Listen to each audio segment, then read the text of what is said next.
Hi guys, I'm Lisa Armstrong. I'm a qualified naturopath and I work in product development and research here at Morlife. At Morlife, we wholeheartedly believe in an alkaline diet. There's a lot of misconceptions about what that means, so today I want to set the record straight. So what is alkalizing? What's an alkalizing diet? And what does that mean for you? I believe after this series of videos we've put together for you, you'll not only be empowered, but educated so you can incorporate an alkaline diet into your daily routine.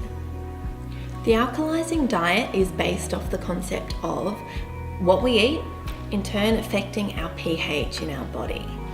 This pH is then in turn going to influence our health. Our body is constantly working to maintain a series of ranges of pH within different tissues. The pH, or the potential for hydrogen, is a scale that measures the acidity. So for instance, the hydrogens, being acidic, are available in those certain tissues and fluids.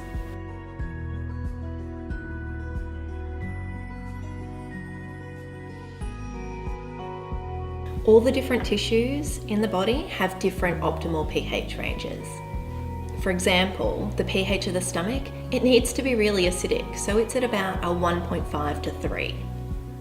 The skin, it's around 4 to 6.5. And the blood, it's really tightly regulated, but it's slightly alkaline, so it's at 7.35 to 7.45. These different pHs are really important. They perform a number of functions. So they affect microbe protection, they affect enzyme reactions, you've got the general function of proteins and cells in the body, as well as even hormones.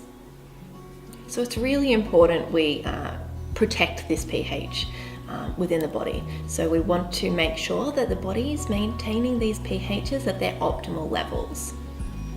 The alkalizing diet becomes really important when you consider the human evolution over time.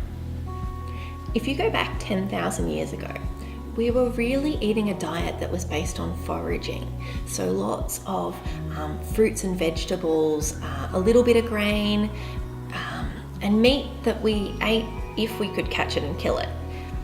That diet before the agricultural revolution was really quite alkaline. We then had the agricultural revolution where we learned how to grow grain, and a lot of it, so we started eating it. That resulted in a bit more of an acid load to the body. Fast forward to the industrial revolution and everything changed. We began farming animals in large quantities, processing foods and increasing their shelf life, so lots of different changes to the diet. This post-industrial revolution diet results in a very acidic load. In fact, what we now deem it as the modern Western diet is pretty much the exact opposite of our ancestors. We're now consuming a diet that's high in protein, sodium, processed grains, and really low in alkalizing foods and minerals. Unfortunately, while our diet's changed, our body hasn't changed that much in that time. We haven't developed the mechanisms which enable us to be able to process this extra acid load. This has led to what we call a condition of chronic low-grade metabolic acidosis.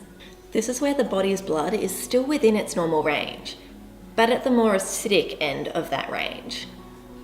The body's really good at balancing this short-term change that occurs within the pH normally.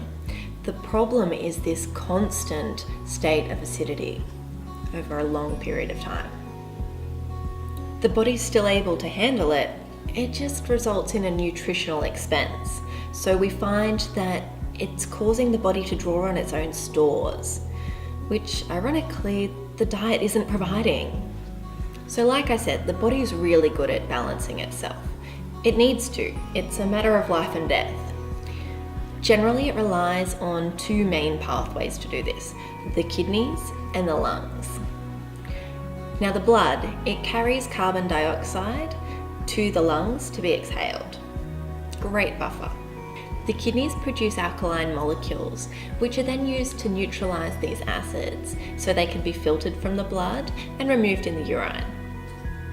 This is basically how the body maintains its acid-base metabolism when it's in a normal, healthy body with a healthy diet. In fact, our recent study found that even people who think they're eating a healthy diet are actually still in a state of acid production. Unfortunately, most of us have overloaded these normal methods, so then it falls to the body to find a failsafe, which is the bones. So the pH change, it triggers the breakdown of bone because they're the biggest reservoir of our alkaline minerals in the body. So this breakdown of bone releases these alkaline minerals into the blood, so mostly calcium, and what happens is that then begins to counteract this acid. It brings the pH back to its optimal range. This then means that over the course of a lifetime, we're finding that there's this increased association with acidity and osteoporosis, so basically holey bones, because your body needs to maintain this pH. It's far more critical to life than strong bones are. Interestingly, even without diet influences, the body itself produces an acid load. As we age, we have a natural tendency for the body to decrease its kidney function. So that also increases this acid load essentially. Couple that with a poor diet, the standard Western diet, and we've really got a problem. Hormonal imbalances can actually change your pH, and ironically, pH change can also increase hormonal imbalances. Exercise also increases acid production, but I'll get into that in another video.